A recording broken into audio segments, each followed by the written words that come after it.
72살의 나이, 아들의 여자친구를 보기 위해 일부러 허름한 옷을 입고 찾아갔습니다. 제 진심을 알아주길 바랐거든요. 하지만 가사도우미로 오해한 아이는 제가 새벽부터 만든 음식을 촌스럽다며 바닥에 내려놓더군요. 그 차가운 눈빛을 마주한 순간 저는 이 연극을 끝까지 가기로 결심했습니다. 제 이야기를 부디 끝까지 지켜봐 주세요. 새벽 4시, 어스름이 채 가시지 않은 시간이었죠. 제 나이쯤 되면 새벽잠이 없어진다고들 하는데 그건 절반만 맞는 말이에요. 잠이 없는 게 아니라 생각이 많아져 잠 못 드는 밤이 길어지는 거랍니다. 하나뿐인 내 아들, 지훈이를 만날 생각에 심장이 어린애처럼 두근거려 일찍 눈이 떠졌거든요. 제 부엌은 꽤나 넓고 정갈해요. 평창동 꼭대기에 자리한 이 집의 주방 창문으로는 서울 시내가 장난감처럼 한눈에 들어오죠. 버튼 하나로 원두를 갈아 커피를 내리는 기계, 유럽에서 건너온 이름 모를 조리기구들. 사람들은 제가 이런 곳에서 매일같이 우아하게 아침을 맞을 거라고 상상하겠지만 제 손에 가장 익숙한 건 역시나 잘 닦아 윤이 나는 칼과 묵직한 도마랍니다. 오늘 아침 제 손을 바쁘게 만든 건 아들이 가장 좋아하는 돼지고기 장조림과 손수 담근 배추김치였어요. 보글보글 간장이 맛있게 졸아드는 소리가 적막한 집안을 채웠어요. 최고급 한우 설기살을 결대로 찢어 메추리알과 함께 졸여내는 손길은 수십 년의 세월이 담겨 능숙했죠. 제가 또 김치 하나는 기가 막히게 담그거든요. AUR의 화장품을 굴지의 기업으로 키워낸 제 경영 능력보다 어쩌면 이 김치 담그는 솜씨가 더 자랑스러울 때도 있어요. 아들이 어릴 적 이 김치 하나면 밥 2그릇을 뚝딱 비우곤 했죠. 건축가로 성공해서 한남더일 같은 좋은 집에 살아도 내 입맛은 여전하겠지. 엄마 손맛이 그리울 거야. 그런 생각에 웃음이 났어요. 음식이 다 준비되자 저는 실크 잠옷을 벗고 아주 특별한 외출 준비를 시작했어요. 옷장 깊숙한 곳, 평소에는 눈길도 주지 않는 낡은 옷 상자를 꺼냈죠. 그 안에서 수녀는 좋기 묵었을 법한 베이지색 니트 가디건을 꺼내 입었어요. 보풀이 군데군데 일어나 있고 목둘레는 살짝 늘어나 있었죠. 화장대 위 수많은 명품 화장품들은 거들떠보지도 않았어요. 그저 스킨 하나만 톡톡 두드려 바른 맨 얼굴. 편안한 운동화까지 챙겨 신으니 영락없는 동네 경로당에 나가는 평범한 할머니의 모습이었어요. 마지막으로 정성껏 만든 음식들을 낡은 천 가방에 담았어요. 오늘 처음 만나는 아들의 여자친구, 윤서아라는 아가씨가 부담스러워할까봐 일부러 이렇게 초라한 행색을 꾸민 거랍니다. 부모의 배경이 젊은 아이들에게 얼마나 큰 무게로 다가가는지 저는 잘 알거든요. 그저 제 아들 지훈이 자체를 사랑해줄 그런 소박하고 진실한 사람을 만나길 바랐을 뿐이에요. 택시를 타고 한강을 건너 한남동으로 향하는 내내 창밖 풍경은 눈에 들어오지 않았어요. 조금 전 아들과 나눈 통화 내용을 곱씹고 있었거든요. 어머니, 어디쯤이세요? 서아 씨는 먼저 와서 기다리고 있어요. 수화기 너머로 들려오는 아들의 목소리는 언제나처럼 다정하고 살짝 들떠 있었어요. 제 아들은 참 착하고 순수해요. 재능 있는 건축가로 실력도 인정받았지만 사람을 의심할 줄 모르는 게 장점이자 단점이죠. 그래서 제가 제 신분을 숨겨온 거예요. 수백억 자산을 가진 AUR의 회장 한은영의 아들이 아니라 건축가 강지훈으로서 온전히 제 힘으로 서길 바랐어요. 돈이 만들어주는 울타리가 때로는 가장 큰 감옥이 될 수도 있다는 걸 저는 제 인생을 통해 배웠으니까요. 지훈아, 엄마 거의 다 왔어. 서아 아가씨는 어떤 사람이니? 제 물음에 아들은 잠시 망설이다가 똑 부러지고 자기 일에 자신감 넘치는 멋진 사람이에요. 어머니도 분명 좋아하실 거예요. 라고 대답했어요. 그 말에 제 마음속 기대는 더 커졌죠. 그래, 우리 아들 곁에 그런 야무진 사람이 있어준다면 더 바랄 게 없겠구나. 택시가 한남더일의 웅장한 입구로 들어섰을 때 저는 다시 한번 마음을 다잡았어요. 오늘은 AURA의 회장이 아닌 그저 아들의 행복을 비는 평범한 어머니일 뿐이라고요. 그런데 펜트하우스 현관 앞에 도착했을 때 막 지훈이에게서 전화가 걸려왔어요. 어머니, 정말 죄송해요. 회사에서 급한 설계 문제가 터져서 지금 당장 들어가 봐야 할 것 같아요. 서아 씨가 집에 있으니 먼저 올라가서 편히 계세요. 제가 최대한 빨리 해결하고 달려갈게요. 아들의 미안함 가득한 목소리에 저는 괜찮다고 일부터 보라고 아들을 안심시켰어요. 하지만 마음 한편으로는 아쉬웠죠. 그래도 어쩌겠어요. 혼자 힘으로 저 자리까지 오른 아들이 대견할 뿐이죠. 초인종을 누르자 잠시 후 문이 열렸어요. 문틈으로 나타난 사람은 사진으로만 보았던 윤서아, 바로 그 아가씨였어요.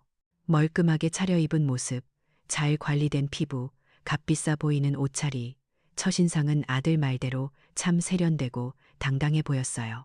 그런데 그녀의 눈빛이 제 머리부터 발끝까지, 그리고 제 손에 들린 낡은 천 가방까지 훑어내리는 순간 공기가 차갑게 변하는 걸 느꼈어요. 반가움이나 호기심이 아닌 무언가 재고 따지는 듯한 날카로운 시선이었죠. 그녀의 미간이 미세하게 찌푸려졌어요. 그리고 그녀가 내뱉은 첫 마디는 제 모든 기대를 산산조각냈습니다. 가사도우미시죠? 그건 질문이 아니었어요. 의심의 여지 없는 단정과 확인의 말투였죠. 제 차림새와 손에 든 음식 가방을 보고 아들이 부른 시간제 가사도우미라고 확신한 모양이었어요. 저는 순간 할 말을 잃고 그녀를 쳐다봤어요. 심장이 쿵 하고 내려앉는 기분이었죠. 아들이 분명 제 어머니가 갈 거라고 말했을 텐데 어떻게 이런 오해를 할 수 있을까? 당혹스러움이 온몸을 감쌌어요. 하지만 그 찰나의 정적 동안 저는 보았어요. 제 당황스러움 앞에서 일말의 미안함이나 머뭇거림도 없이 오히려 모든 상황을 파악했다는 듯 안도하며 가면을 벗어던지는 그녀의 얼굴을요. 그녀는 턱짓으로 집안을 가리키며 퉁명스럽게 말했어요. 들어오세요. 그녀의 태도는 한순간에 집주인과 하인 관계처럼 변해버렸어요. 그녀는 제가 들고 온 천가방을 곁눈질로 쳐다보며 말했죠. 그런 촌스러운 음식들은 우선 주방 바닥에 내려놔요. 이따 보고 버리든지 할 테니. 제가 새벽부터 아들을 위해 정성껏 만든 음식들이 촌스러운 거, 그리고 버려질 것으로 취급되는 순간이었어요. 가슴에 찬바람이 휑하게 불었죠. 하지만 그게 시작일 뿐이었어요. 서하는 거실 소파에 다리를 꼬고 앉아 저를 위아래로 훑어보더니 지갑에서 카드를 꺼내듯 손을 내밀었어요. 일 시작하기 전에 신분증 이리 줘보세요. 저는 말없이 가방에서 신분증을 꺼내 건넸어요. 그녀는 제 신분증 사진과 얼굴을 번갈아 보더니 비웃음 섞인 목소리로 말했죠. 생각보다 나이가 꽤 많으시네. 그 말에는 어른에 대한 존중이라고는 찾아볼 수 없었어요. 그러고는 거실 벽에 걸린 커다란 추상화를 턱으로 가리켰어요. 저 그림, 뭔지는 알고 있어요? 우리 집에서 제일 비싼 건데 흠집이라도 나면 할머니 평생 버는 돈으로도 못 갚으니까 근처에도 가지 마세요. 아셨어요? 그건 조심하라는 당부가 아니었어요. 명백한 협박이었죠. 가난한 당신과 부유한 나 사이에 넘을 수 없는 선을 긋는 행위였어요. 모욕감이 파도처럼 밀려왔어요. 심장이 차갑게 식다 못해 얼어붙는 것 같았죠. 하지만 그 차가운 분노 속에서 오히려 정신은 더 맑아졌어요. 그래, 이 아가씨의 본성이 이런 것이었구나. 만약 내가 오늘 샤넬 정장을 입고 기사가 모는 차에서 내렸다면 그녀는 분명 세상에서 가장 상냥하고 공손한 얼굴로 나를 맞았겠죠. 저는 모든 감정을 표정 뒤로 감췄어요. 그리고 조용히 고개를 끄덕였죠. 이 연극 끝까지 한번 해보기로 마음먹었습니다. 내 소중한 아들이 어떤 사람과 만나고 있는지 그 가면 뒤에 숨겨진 진짜 얼굴을 내 눈으로 똑똑히 확인해야만 했으니까요. 서아가 닫아버린 현관문 뒤로 거실에 값비싼 그림과 제 아들의 온기가 남아있었지만 제 마음은 이미 굳게 닫혀버렸어요. 저는 화장실로 향했죠. 청소 도구가 어디 있는지 찾아야 했으니까요. 대리석으로 된 세면대 거울에 비친 제 모습은 참 초라했어요. 낡은 가디건, 불안해 보이는 표정. 하지만 그 눈빛 속에는 저 자신만이 아는 차가운 불꽃이 타오르기 시작하고 있었죠. 찬물을 틀어 세면대에 받아놓고 부드러운 수건을 적셨어요. 서아의 명령대로 화장실 청소를 시작했죠. 물기 하나 없이 반짝이는 수전을 닦고 먼지 한 톨 없는 선반을 닦아내면서 제 머릿속은 복잡한 생각들로 소용돌이쳤어요. 이까진 모욕, 사실 아무것도 아니에요. 평생 사업을 하면서 이보다 더한 일도 겪어봤는 걸요. 하지만 이건 차원이 다른 문제였어요. 이건 제 아들, 제 하나뿐인 지훈이의 인생이 걸린 일이었거든요. 저 순진한 아이가 저런 뱀 같은 아가씨의 실체를 알게 되면 얼마나 상처받을까. 하지만 모른 채로 저 덫에 걸려들게 내버려 둘 수는 없었어요. 부모라는 건 자식이 스스로 날 수 있을 때까지 바람을 막아주는 존재이기도 하지만 때로는 자식의 날개를 부러뜨릴 독수리를 먼저 발견하고 쫓아내야 하는 존재이기도 하니까요. 그래요. 저는 오늘 그 독수리를 제 눈으로 똑똑히 본 거예요. 여기서 물러설 수는 없었어요. 저는 수건을 꽉 쥐었어요. 이 연극의 끝이 어떻게 될지는 모르지만 제 아들을 위해서라면 기꺼이 광대가 되리라. 그렇게 다짐하고 또 다짐했죠. 화장실 청소를 마치고 거실로 나왔을 때 서아는 최고급 소파에 몸을 파묻은 채 누군가와 영상 통화를 하고 있었어요. 제가 나온 것을 흘기 쳐다보았지만 전혀 개의치 않는다는 듯 통화를 이어갔죠. 저는 못 들은 척 창가로 다가가 유리창을 닫기 시작했어요. 하지만 제 모든 신경은 소파 쪽으로 향해 있었어요. 화면 속에서 까르르 웃는 젊은 여자는 서아의 친구인 듯했어요. 서아는 과장된 몸짓으로 웃으며 말했죠. 내 말 좀 들어봐. 오늘 시어머니가 보낸다는 가사 도우미가 왔는데 완전 시골 할망구인 거 있지. 옷 입은 것부터 들고 온 반찬 가방까지 진짜 촌스러워서 기절하는 줄 알았다니까. 화면 속 친구가 뭐가 그리 재미있는지 박장대소하는 소리가 들려왔어요. 제 손에 든 걸레에 힘이 들어갔어요. 시골 할망구라. 틀린 말은 아니었지만 그 안에 담긴 경멸의 무게가 제 어깨를 짓눌렀어요. 서아의 이야기는 거기서 그치지 않았어요. 그런데 오히려 잘 됐어. 이렇게 순진하고 촌스러운 노인네가 다루기 쉽지. 내가 조금만 잘해주는 척, 착한 며느리인 척 연기하면 홀랑 넘어와서 아들한테 재산 다 넘겨주라고 할걸? 그럼 그게 다 내 거 되는 거지, 안 그래? 그 말을 듣는 순간 저는 숨을 멈췄어요. 이건 그냥 철없는 아가씨의 투정이 아니었어요. 명백한 계획이었죠. 제 아들의 배경과 재산을 노린 아주 치밀하고 악의적인 계획이요. 온몸의 피가 차갑게 식는 기분이었어요. 영상 통화가 끝나고 저는 묵묵히 청소를 계속했어요. 제 마음속에서는 폭풍이 몰아치고 있었지만 겉으로는 평온을 가장해야만 했죠. 잠시 후 서아는 이번에는 다른 사람에게 전화를 걸었어요. 그런데 이번에는 목소리가 완전히 달랐어요. 친구와 통화할 때의 교활하고 비웃음 가득한 톤은 온데간데 없고 꿀이 떨어질 것처럼 달콤하고 애교 넘치는 목소리였죠. 오빠, 나야, 서아. 응, 지금 그 남자 집에 있지. 보고 싶어 죽는 줄 알았네. 저는 청소하는 척하며 최대한 귀를 기울였어요. 그리고 제 귀를 의심하게 하는 말을 듣고야 말았죠. 걱정 마. 그 건축가는 그냥 내 ATM이야. 내가 사랑하는 건 오빠뿐인 거 알잖아. 오늘 밤에 호텔에서 볼까? 나 오빠 보고 싶어서 현기증 난단 말이야. ATM, 현금 자동 인출기.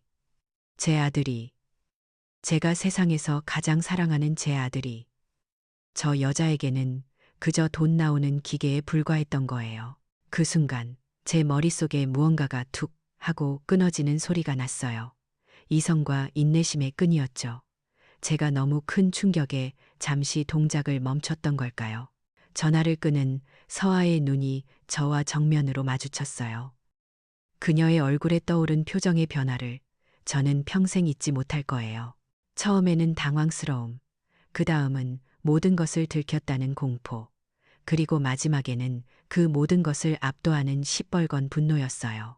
그녀는 휴대폰을 소파에 집어던지다시피 하고 자리에서 벌떡 일어났어요. 그리고 성큼성큼 제게로 다가왔죠. 방금 뭘 들었어? 그녀의 목소리는 낮고 위협적이었어요. 저는 본능적으로 뒷걸음질 치며 겁에 질린 척 고개를 저었어요. 아무것도 못 들었습니다. 제 대답이 끝나기도 전에 허공을 가르는 날카로운 소리와 함께 눈앞이 번쩍했어요. 둔탁한 마찰음이 거실을 울렸어요. 제 왼쪽 뺨이 불에 댄 것처럼 뜨거워졌고 충격에 몸이 휘청이며 바닥에 주저앉고 말았죠.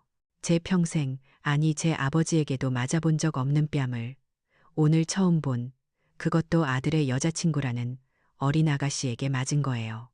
어지러운 머릿속에서 폐륜이라는 단어가 맴돌았어요. 제가 정신을 차릴 틈도 없이 서아가 제 머리채를 잡아채듯 숙이게 하고는 얼굴을 가까이 들이밀었어요. 분노로 이글거리는 그녀의 눈은 짐승의 그것과 같았어요. 그녀는 이를 갈며 속삭였죠.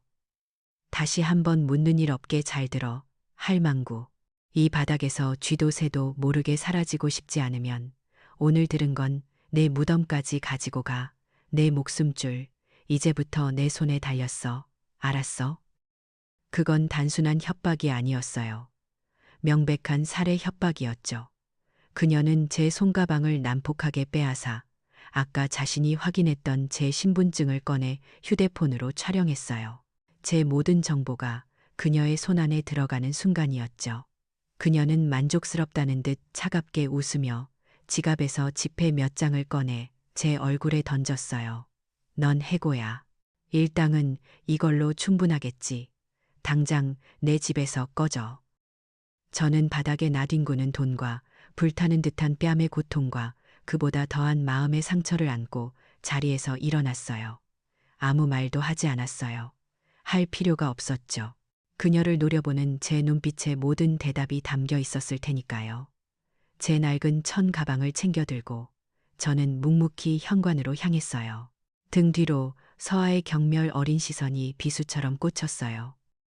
현관문이 쾅 하고 닫히는 순간 저는 복수라는 단어를 떠올렸어요.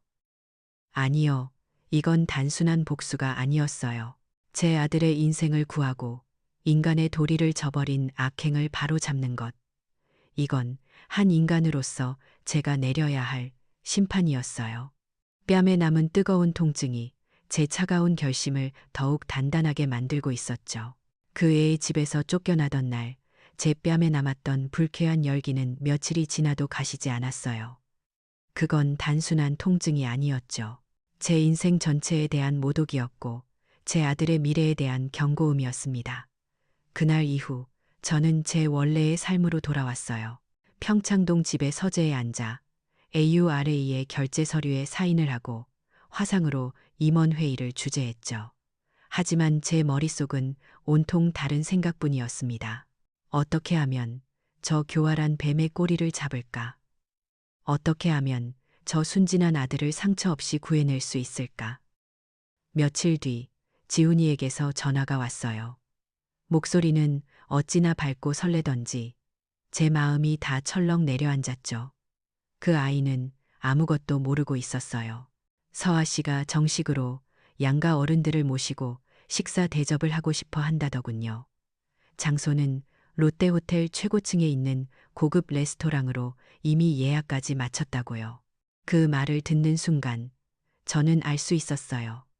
전쟁의 서막이 올랐구나. 그리고 그 애가 판을 깔아주는 바로 그곳이 제1차 반격을 위한 완벽한 무대가 되어줄 거라는 걸요. 약속 당일, 저는 몇 년 만에 가장 깊은 옷장을 열었어요. 그 안에는 제 젊은 시절의 갑옷들이 잠들어 있었죠. 저는 망설임 없이 검은색 샤넬 트위드 정장을 골랐어요. 유행은 지났을지 몰라도 그 옷이 가진 품격과 무게는 여전했거든요. 목에는 묵직한 진주 목걸이를 걸었고 귀에는 제법 존재감이 뚜렷한 다이아몬드 귀걸이를 했어요. 제 전용 기사인 김 비서가 운전하는 제네시스 G90 뒷좌석에 앉아 호텔로 향하는 동안 저는 거울에 비친 제 모습을 보았어요. 더 이상 낡은 가디건을 입은 초라한 노파는 없었어요. 레스토랑의 프라이빗 룸에 들어서자 먼저 와 있던 세 사람이 모두 저를 보고 일어섰어요. 제 아들 지훈이는 제 모습을 보고 자랑스럽다는 듯 환하게 웃었고, 처음 뵙는 사돈내외는 어쩔 줄 몰라 하며 과하게 허리를 숙였죠. 그리고 윤서아, 그 애의 얼굴을 저는 지금도 잊을 수가 없어요. 저를 발견한 순간 그 애의 얼굴에 피어있던 화사한 미소가 그대로 얼어붙었어요. 눈동자는 지진이라도 난 듯 흔들렸고 순식간에 얼굴에서 핏기가 싹 가셨죠. 아마 머릿속으로는 수만 가지 생각이 오갔을 거예요. 저 노파가 왜 여기에 저런 모습으로. 그렇게 어색하고 불편한 식사가 시작됐어요.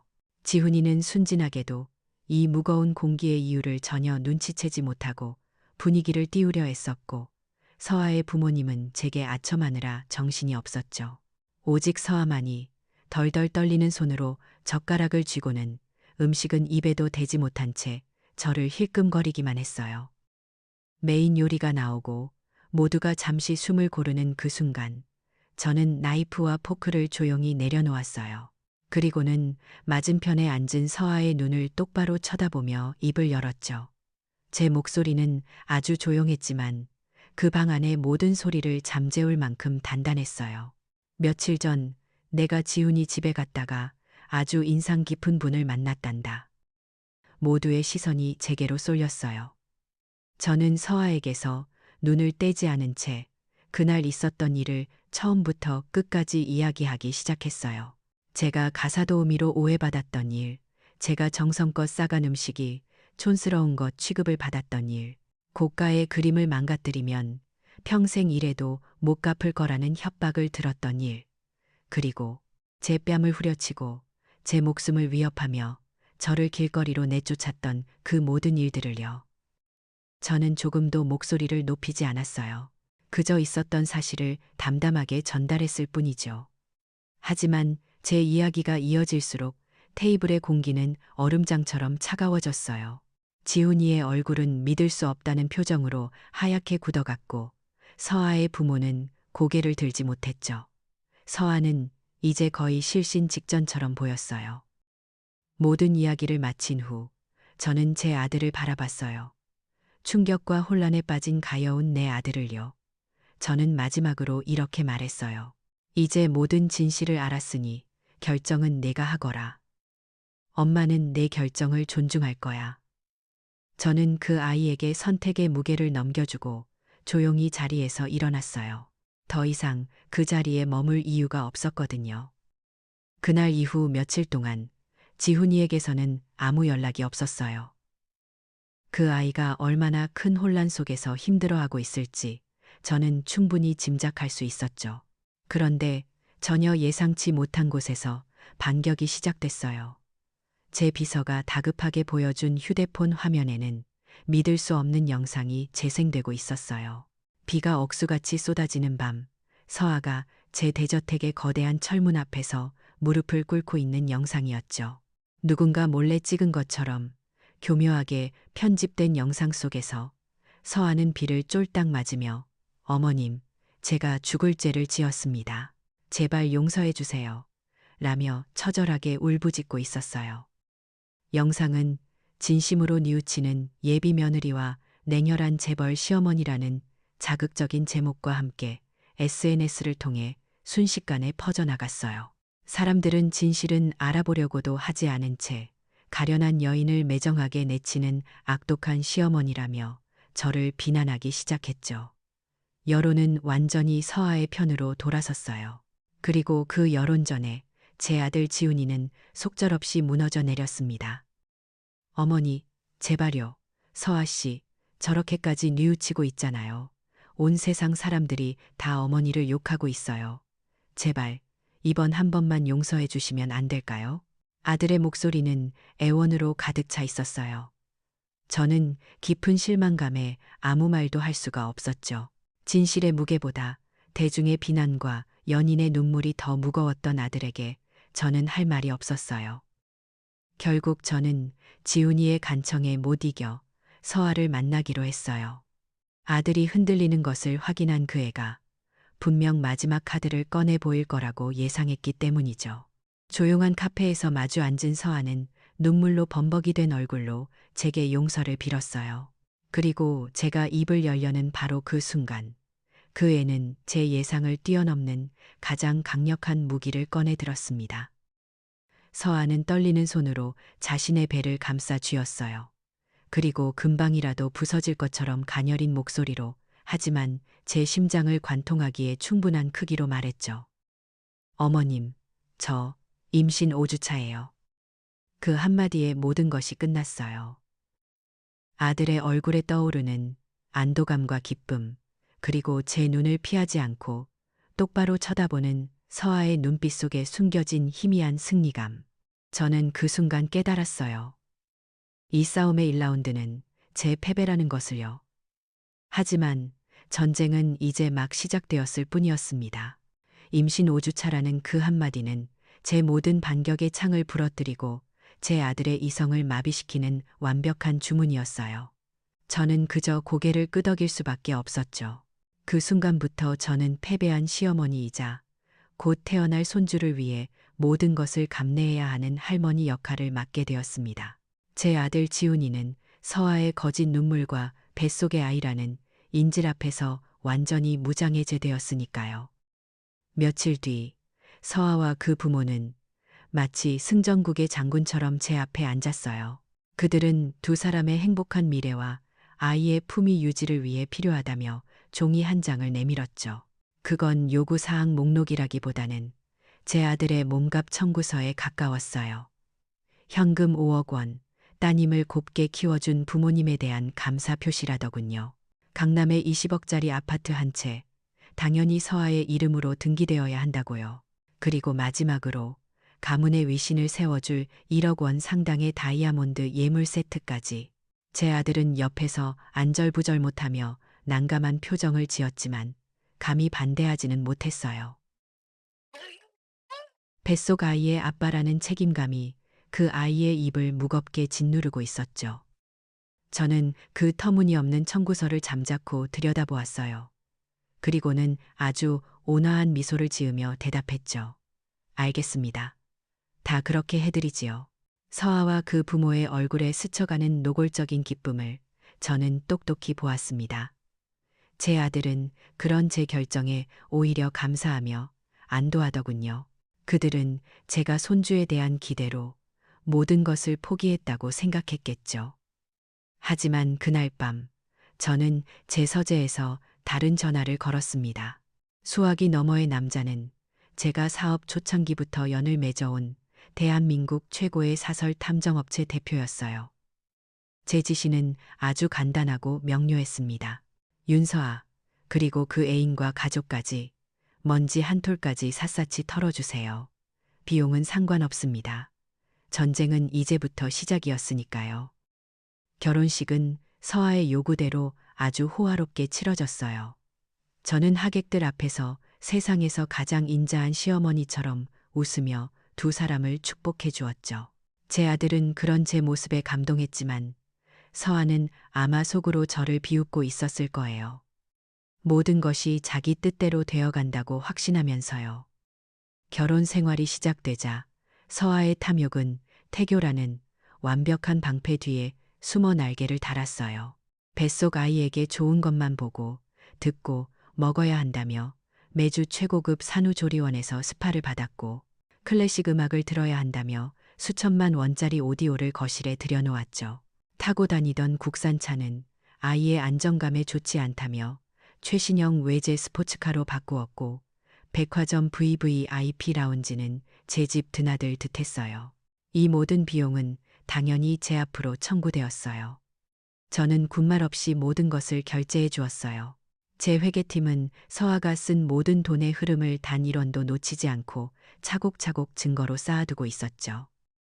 그러던 어느 날이었어요. 계속되는 스트레스와 아들을 지켜보아야 하는 심적인 고통, 그리고 산더미처럼 쌓인 회사 일에 결국 제 몸이 버텨내지 못했던 모양이에요. AUR의 그룹의 하반기 전략 보고서를 검토하던 중 눈앞이 아찔해지며 그대로 정신을 잃고 말았어요. 눈을 떴을 때 저는 익숙한 병원의 VVIP 병실 천장을 보고 있었어요. 의사는 과로와 극심한 스트레스가 원인이라고 하더군요. 텅 빈 병실에 홀로 누워 있으니 서러움보다 아들 생각이 먼저 났어요. 저는 떨리는 손으로 지훈이에게 전화를 걸었어요. 제가 쓰러졌다는 말에 수학이 넘어 아들의 목소리는 금방이라도 울음을 터뜨릴 것처럼 다급해졌죠. 마침 중요한 해외 출장 중이라 당장 날아올 수는 없지만 첫 비행기로 바로 돌아오겠다고 하더군요. 그리고 아들은 이렇게 말했어요. 어머니, 너무 걱정 마세요. 제가 지금 바로 서아 씨한테 연락해서 병원으로 가라고 할게요. 옆에서 잘 돌봐줄 거예요. 그 말을 듣는 순간 제 마음속에 아주 작은, 어쩌면 마지막일지도 모르는 희망의 불씨가 피어올랐어요. 그래, 아무리 악한 사람이라도 시어머니가 쓰러졌다는데 설마 외면하기야 하겠어. 어쩌면 이번 일이 그 애의 진짜 마음을 볼 수 있는 마지막 기회가 될지도 몰라. 저는 그렇게 스스로를 위로하며 서아를 기다렸어요. 하지만 1시간이 지나고 2시간이 지나도 병실 문은 열리지 않았어요. 똑딱거리는 시계 소리가 제 희망을 조금씩 갉아먹고 있었죠. 외로움과 불안함에 저는 무심코 휴대폰을 들어 SNS를 열었어요. 그리고 그 순간 제 마지막 희망의 불씨는 차가운 물벼락을 맞고 연기처럼 사라져 버렸습니다. 서아의 SNS에 방금 올라온 사진 한 장.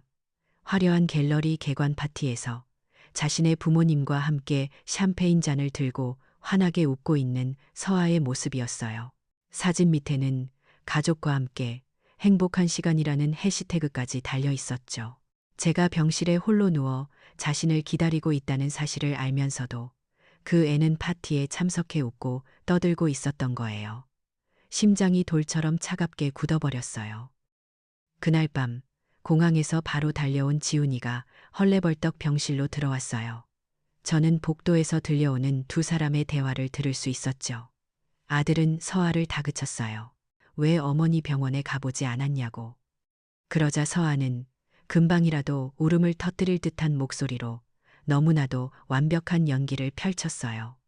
지훈 씨, 미안해요. 전화가 온 줄 정말 몰랐어요. 휴대폰이 고장 났었나 봐요. 나도 어머님 걱정돼서 일이 손에 안 잡혔는데 정말이에요. 그리고 제 아들은, 제 착하고 어리석은 아들은 그 거짓말을 또다시 믿어버렸어요. 그랬구나. 미안해. 내가 괜히 당신을 오해했네. 라며 오히려 서아를 다독여주더군요. 저는 조용히 눈을 감았어요. 꺼져버린 등불. 그건 제 아들을 향한 마지막 희망의 불빛이었습니다. 이제 더 이상 기대할 것도 희망을 가질 것도 없었어요. 제 아들은 스스로의 힘으로는 저 구렁텅이에서 빠져나올 수 없다는 것이 명백해졌으니까요. 이제는 제가 직접 제 손으로 모든 것을 끝내야만 했습니다. 몇 달 후 서아는 아들을 낳았어요. 저는 무심한 척, 하지만 할머니의 도리는 다 하는 것처럼 병문안을 갔죠. 모두가 아기에게 정신이 팔려 있는 동안 저는 아기를 안아보는 척하며 부드러운 아기의 머리카락 몇 올을 아무도 모르게 손에 쥐었어요. 그 누구도 눈치채지 못한 아주 짧고 은밀한 순간이었죠. 병원에서 나오자마자 밖에서 대기하고 있던 제 사람에게 머리카락이 담긴 작은 봉투를 건넸어요. 가장 빠른 결과로 부탁합니다. 그리고 차에 오르는 순간 제 휴대폰이 진동했어요. 그동안 저를 대신해 서아의 모든 것을 추적해온 탐정팀의 최종 보고서였습니다. 보고서의 마지막 문장은 제 심장을 다시 한번 뛰게 만들었어요.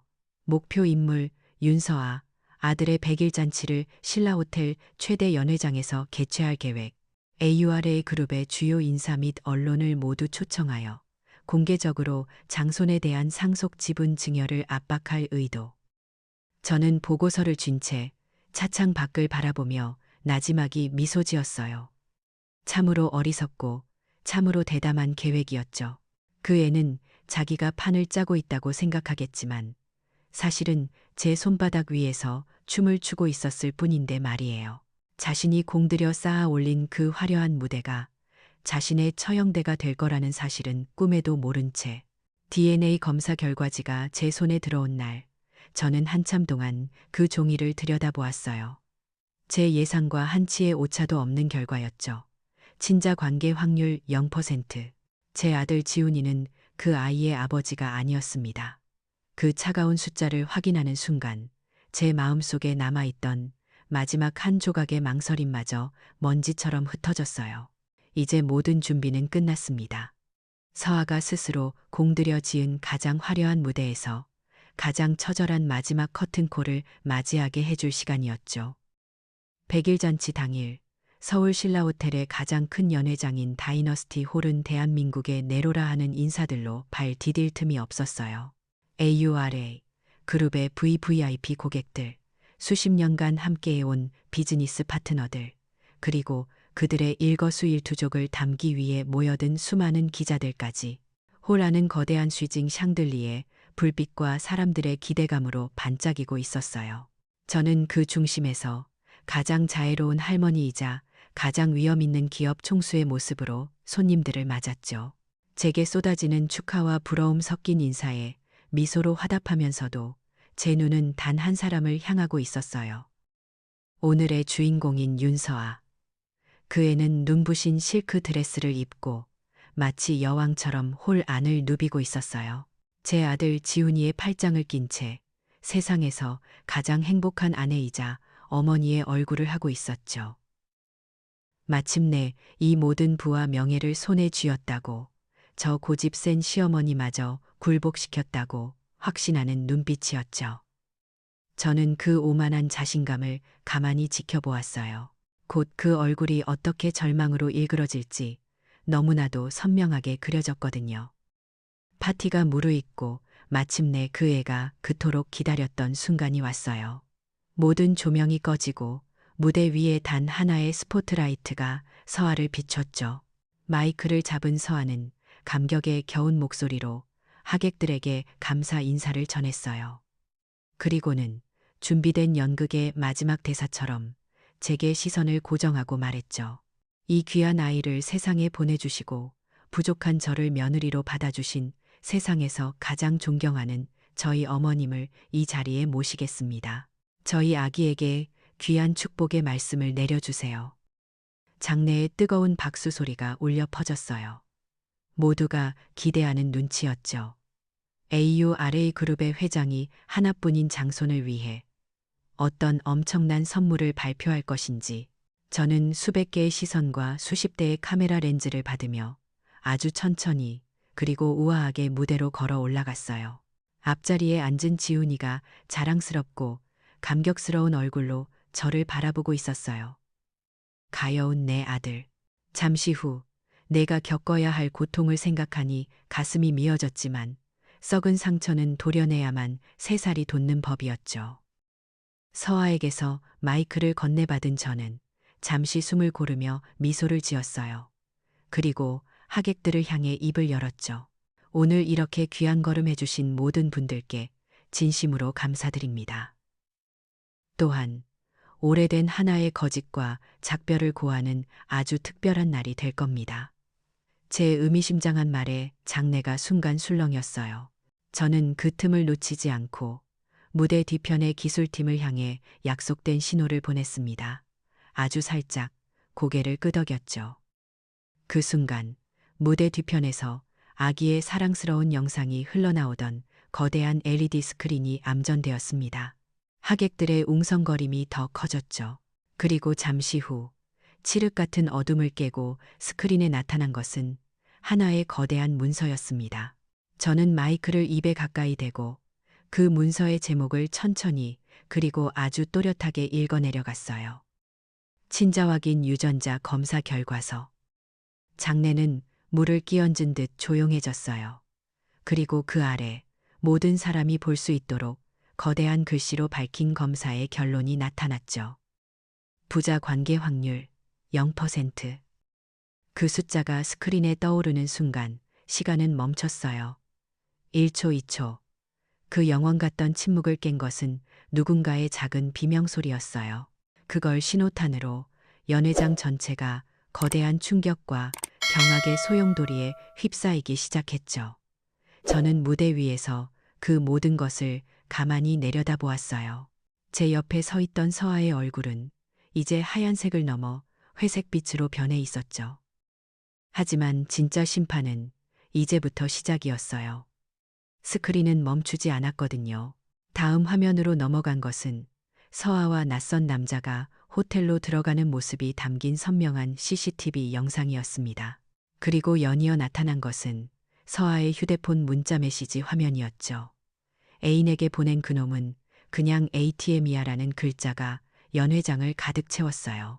마지막으로 제가 서아에게 주었던 돈들이 어떻게 그 애인의 계좌로 흘러 들어갔는지를 보여주는 은행 거래 내역서가 화면을 뒤덮었습니다. 아, 마침내 서아의 입에서 인간의 것이라고는 믿기 힘든 비명이 터져 나왔어요. 앞자리에 앉아 있던 서아의 어머니는 손으로 입을 막은 채 그대로 의자 밑으로 쓰러졌고 아버지는 얼굴을 감싸 쥔 채 고개를 숙였죠. 그리고 제 아들 지훈이, 제 아들은 마치 영혼이 빠져나간 사람처럼 텅 빈 눈으로 스크린을 응시한 채 망부석처럼 서 있었어요. 모든 것을 잃었다는 것을 깨달은 서아는 이성을 잃고 가장 가까이에 있는 제 아들에게 달려들었어요. 그 애는 증오로 가득 찬 눈으로 지훈이의 멱살이라도 잡을 것처럼 소리쳤죠. 이게 다 너 때문이야. 이 무능한 자식아. 그리고는 자신의 모든 수치와 분노를 담아 손을 번쩍 치켜들었어요. 아들의 뺨을 향해 그 하얗고 가느다란 손이 무섭게 날아드는 순간이었습니다. 저는 움직였어요. 제 몸이 먼저 반응했죠. 아들의 앞을 막아서는 것은 어미의 본능이었습니다. 그날 제가 들었던 것보다 훨씬 더 크고 건조하고 날카로운 소리가 마이크를 통해 연회장 전체에 울려 퍼졌어요. 수백 명의 하객들과 수십 대의 카메라 앞에서 서아의 손이 제 뺨을 정확하게 가격했습니다. 순간 세상의 모든 소리가 사라졌어요. 그 정적을 깬 것은 약속이라도 한 듯 동시에 터져 나오는 수백 개의 카메라 플래시 소리였습니다. 번쩍, 번쩍. 그 눈부신 불빛의 향연 속에서 저는 조금도 움직이지 않았어요. 불타는 듯한 뺨을 감싸지도 않았죠. 그저 공포에 질려 파랗게 변해버린 서아의 얼굴을 똑바로 쳐다보며 아직 제 손에 들려있던 마이크에 대고 마지막 문장을 내뱉었습니다. 제 목소리는 얼음처럼 차갑고 조용했지만 그곳에 있는 모든 사람의 뇌리에 똑똑히 박혔을 거예요. 이제 파티는 끝났다. 제 마지막 말이 신라호텔 연회장의 비싼 샹들리에를 잠시 울렸을 뿐인데 세상은 그 뒤 몇 달 동안이나 제 말의 메아리로 시끄러웠어요. 신라호텔 뺨 사건. 사람들은 그날의 일을 그렇게 불렀죠. 그날 밤 연회장에 있던 수백 대의 카메라가 담아낸 영상과 사진은 다음 날 대한민국의 모든 뉴스 채널과 신문의 일면을 장식했습니다. 서아가 제 뺨을 때리는 바로 그 순간의 사진은 한동안 대한민국에서 가장 유명한 이미지가 되었을 거예요. 대중의 여론은 무섭게 돌아섰어요. 어제까지 서아를 가련한 피해자로 만들었던 바로 그 사람들이 오늘은 그녀를 희대의 사기꾼이자 패륜하라며 돌을 던졌죠. 제 변호인단은 일사천리로 움직였어요. 그 모든 증거 앞에서 법원은 단 한치의 망설임도 없었죠. 지훈이와 서아의 결혼은 이혼이 아닌 혼인 무효 판결이 났어요. 처음부터 기망으로 이루어진 성립될 수 없는 관계였다는 뜻이었죠. 이어진 사기 및 손해배상 청구 소송 또한 완벽한 저희의 승리였습니다. 법원은 서아와 그 가족에게 그동안 제게서 받아간 현금 5억, 강남 아파트, 다이아몬드 세트는 물론이고 그날의 파티 비용까지 전액 반환하라고 명령했어요. 그들의 몰락은 아주 빠르고 완벽했어요. 평생 모은 재산을 다 털어도 빚을 감당할 수 없었던 서아의 가족은 결국 파산했죠. 한때 강남의 번듯한 갤러리 관장이었던 서아는 이제 갓 태어난 아이와 산더미 같은 빛만 떠안은 채 사회에서 완전히 사라졌어요. 그 누구도 그녀의 행방을 궁금해하지 않았죠. 인과응보, 뿌린 대로 거둔다는 옛말은 그렇게 서늘하게 현실이 되었습니다. 법정에서의 싸움은 그렇게 싱겁게 끝났지만 제게는 더 중요하고 힘든 싸움이 남아 있었어요. 바로 제 아들 지훈이와의 싸움이었죠. 아니, 싸움이라기보다는 부서진 아이의 영혼을 다시 일으켜 세우는 기나긴 과정이었어요. 그날 이후 지훈이는 자기 방에 틀어박혀 나오지 않았어요. 사랑했던 여인의 배신, 자신의 것이라 믿었던 아이의 진실, 그리고 그 모든 것이 만천하에 공개되며 겪어야 했던 수치심. 그 모든 것이 제 아들을 완전히 무너뜨린 거예요.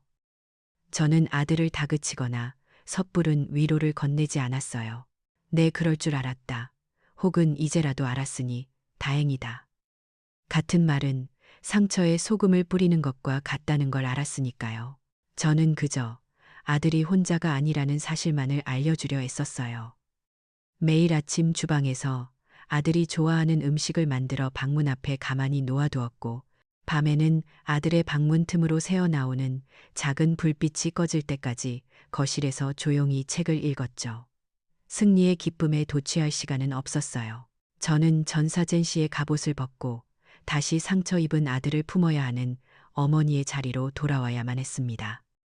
그렇게 몇 번의 계절이 흘렀습니다. 시간은 더뎠지만 아주 조금씩 제 아들은 자신만의 동굴에서 걸어 나오기 시작했어요. 제가 조용히 연결해준 심리 상담, 선생님의 도움이 컸죠. 그리고 무엇보다 자신의 일, 바로 건축을 통해 스스로를 치유하기 시작했어요. 한때 밝고 이상적이기만 했던 아들의 건축 설계는 깊은 고뇌와 상처를 겪은 뒤 완전히 달라져 있었어요. 그의 설계에는 인간에 대한 깊은 이해와 따뜻한 시선이 담겨 있었죠. 그리고 마침내 지훈이는 대한민국 젊은 건축가상 대상을 수상하며 화려하게 재기에 성공했습니다. 상처가 그 아이를 무너뜨린 게 아니라 오히려 더 단단하고 깊이 있는 사람으로 만들어준 거예요. 그러던 어느 저녁이었어요. 지훈이가 저녁 식사에 한 사람을 초대하고 싶다고 조심스럽게 말하더군요. 제 심장이 덜컥 내려앉았지만 저는 아무렇지 않은 척 그러라고 했어요. 며칠 뒤 제 아들은 한 여인과 함께 집으로 들어섰습니다. 제 가슴을 졸이게 했던 과거의 기억과는 달리 그 여인은 참 소박하고 편안한 인상을 가진 사람이었어요. 화려한 옷차림 대신 활동하기 편한 면바지 차림이었고, 값비싼 장신구 대신 손목에는 낡은 시계 하나만 차고 있었죠.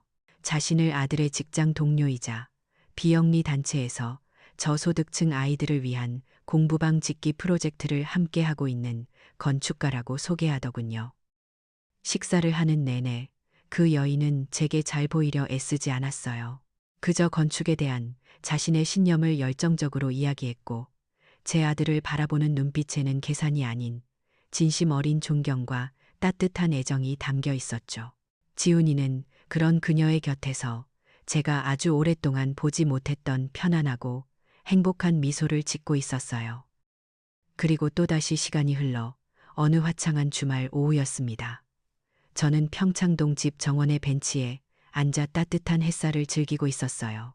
저 멀리 지훈이와 그 여인이 작은 나무 벤치를 함께 만들고 있었죠. 서툰 망치질에 서로의 손을 아프게 하기도 하고 페인트가 얼굴에 묻었다며 아이처럼 웃기도 하는 두 사람의 모습이 보였어요. 그 웃음소리는 제가 가진 그 어떤 값비싼 보석보다도 더 영롱하게 빛났죠. 저는 그 모습을 가만히 아주 오랫동안 바라보았어요. 그리고 깨달았죠. 제가 아들에게 진정으로 원했던 것이 바로 저런 풍경이었다는 것을요. 돈의 무게에 짓눌리지 않고 세상의 허영에 흔들리지 않고 그저 마음이 맞는 사람과 함께 소박한 행복을 가꾸어가는 삶. 그 길고 아팠던 전쟁은 결국 제 아들이 바로 이 평범하고도 위대한 행복에 도달하게 하기 위한 과정이었을지도 모릅니다. 제 아들을 바라보는 제 얼굴에 비로소 마음 편한 진짜 미소가 번졌어요. 상처 위에 더 아름답고 강인한 꽃이 피어난 것이죠. 그걸로 충분했습니다. 정말로 충분했어요. 결국 한 사람의 진정한 가치는 겉모습으로 판단할 수 없는 법이죠. 아무리 두꺼운 거짓의 가면을 써도 진실의 빛은 언젠가 그 모든 것을 꿰뚫고 세상을 밝히기 마련이거든요. 때로는 무조건적인 용서보다 정의로운 심판이 필요하고 가장 아픈 상처 위에서 가장 단단한 새살이 돋아나는 법이랍니다.